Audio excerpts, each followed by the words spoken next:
வணக்கம் எல்லா சொந்தங்களுக்குமே இன்னைக்கு ரொம்பவே ஒரு முக்கியமான ஒரு சென்சிட்டிவான ஒரு விஷயத்தை பற்றி தான் நான் உங்களோட ஷேர் பண்ணிக்கொள்ள போகிறேன் இந்த வீடியோவில்.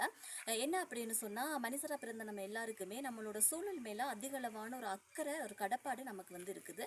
நாம் செய்கிற ஒரு சின்ன சின்ன தவறால் எங்களை சுற்றி இருக்கக்கூடிய சமூகமும் சரி, நாங்களும் சரி பாதிக்கப்படக்கூடிய ஒரு சந்தர்ப்பம் வந்து இப்போ இருக்குது. ஸோ இதை பற்றின ஒரு விஷயத்தை தான் நான் வந்து தெளிவான ஒரு காணொலியாக இந்த காணொலியில் உங்களோட நான் பகிர்ந்து கொள்ள போகிறேன். என்ன அப்படின்னு சொன்னால், ஹைவேயில் வந்து குப்பையை வீசிட்டு போன ஒரு டிரைவரை அரெஸ்ட் பண்ணியிருக்கிறாங்க. அதாவது யாழ்ப்பாணத்தை சேர்ந்த ஒரு நபர் தான். அதாவது நேற்று 10ஆம் தேதி பிற்பகல் அதிவேக வீதி காவல்துறை பிரிவோட சீதுவ துணை பரிபாலன நிலைய அதிகாரிகள் தான் குறித்த இளைஞரை வந்து கைது செஞ்சிருக்கிறாங்க அப்படிங்கிற மாதிரி சொல்லப்படுதுங்க.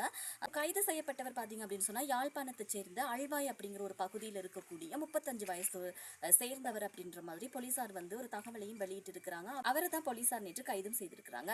அதாவது இந்த ஹைவேல ஒரு குறிப்பிட்ட ஒரு 19 கிலோமீட்டர் தொலைவில் இருக்கக்கூடிய ஒரு இடத்துல வந்து ஒரு வேன்ல தான் இந்த சாரதி வந்து ஆக்களை ஏத்திட்டு போனாரு அப்படிங்கிற மாதிரி சொல்லியிருக்கிறாங்க. அதாவது கட்டுநாயக்க நோக்கி போன ஒரு வேன்ல உள்ள சாரதி தான் கைது செய்யப்பட்டிருக்காரு. ஏன் அப்படின்னு சொன்னா, ஒரு அதிவேக அந்த வீதியில வந்து 19 கிலோமீட்டர் தொலைவில் இருக்கக்கூடிய ஒரு இடத்துல தான் கட்டுநாயக்கவுக்கு பயணிகளை ஏத்திட்டு போன அந்த வேனோட சாரதி என்ன பண்ணியிருக்காரு அப்படின்னு சொன்னா, குப்பை அடங்கிய ஒரு பொதியை வந்து ரோட்ல வீசி இருக்கிறாரு. ஸோ இது எப்படி பிடிபட்டுச்சு அப்படின்னு சொன்னா, அங்க பாதுகாப்பில் ஈடுபட்டிருந்த அதிகாரிகள் அந்த விஷயத்தை வந்து பார்த்துருக்குறாங்க. ஸோ அவங்களோட கண்ணில் பார்வையில பட்டதன் அடிப்படையில தான் இவர் வந்து கைது செய்யப்பட்டிருக்காரு அப்படிங்கிற மாதிரி சொல்லப்படுது. அதை பார்த்த அந்த அதிகாரிகள் என்ன பண்ணியிருக்காங்கன்னா, உடனடியா சேதுவா துணை பரிபாலன நிலையத்துக்கு வந்து இந்த விஷயத்தை இன்ஃபார்ம் பண்ணியிருக்கிறாங்க. அங்க கடமையில இருந்த அந்த அதிகாரிகள் தான் என்ன பண்ணியிருக்காங்கன்னா, அதிவேக வீதி சட்டத்துக்கு கீழே வீதியில குப்பையை வீசின குற்றச்சாட்டின் அடிப்படையில தான் அந்த சாரதியை வந்து கைதும் செஞ்சிருக்கிறாங்க. ஸோ மேலதிக நடவடிக்கைக்காக இவர் வந்து சீதுவ போலீஸ் நிலையத்தில் ஒப்படைக்கப்பட்டிருக்காரு அப்படிங்கிற மாதிரி சொல்றாங்க. அதாவது இன்றைய தினம் 11ஆம் திகதி நீதிமன்றத்தில், அதாவது கொழும்பு நீதவான் நீதிமன்றத்தில் இவரை முன்னிலைப்படுத்துவாங்க அப்படிங்கிற மாதிரியும் சொல்லியிருக்கிறாங்க.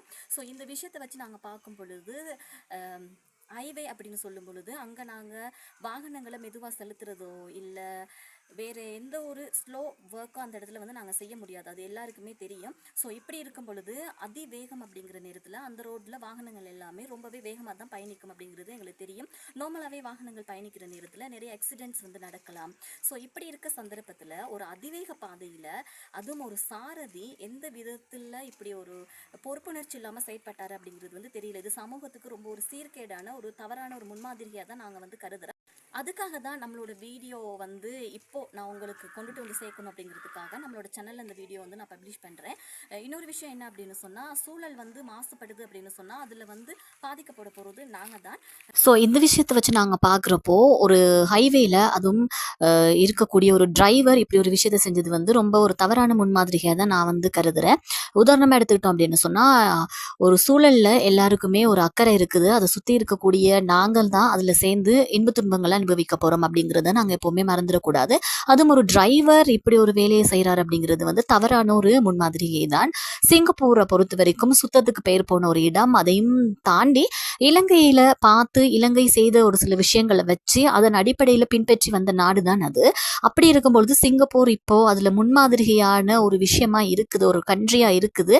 அதுல இருந்து அதுக்கு முன்மாதிரியா இருந்த, அதுக்கு மோட்டிவேட்டா இருந்த எங்களோட கண்ட்ரி இப்போ பின்னோக்கி ஒரு ரொம்ப கீழ்த்தரப்பட்ட ஒரு நிலையில இருக்கு அப்படிங்கிறதுல எந்த மாற்றமே கிடையாதுங்க. ஸோ இப்படி இருக்கும் பொழுது இதுக்கு நாங்கள் எடுக்க வேண்டிய ஒரு ஆக்ஷன் வந்து வேற மாதிரி இருக்கணும் அப்படிங்கிறது தான் என்னோட ஒரு கருத்தாகவும் இருக்கு. அதாவது ஹைவேல போயிட்டு இருக்கிற நேரத்தில் வாகனங்கள் ரொம்ப ஸ்பீடா போயிட்டு இருக்கப்ப இதுக்கு விபத்துக்கான காரணம் வந்து அதிகமா இருக்கலாம். ஏன்னா ஒரு பொதியை தூக்கி நாங்கள் வீசுறோம் அப்படின்னு சொன்னா அங்கிருந்து வரக்கூடிய டிரைவர்ஸ்மாரோட கவனச்சிதறலுக்கு நாங்க ஒரு காரணமா இருக்கிறோம். எனவே இதுக்கு பிறகு வர விபத்தோ அனர்த்தமோ அதுக்கு சம்பந்தப்பட்டது நாங்களா மட்டும்தான் இருப்போம்.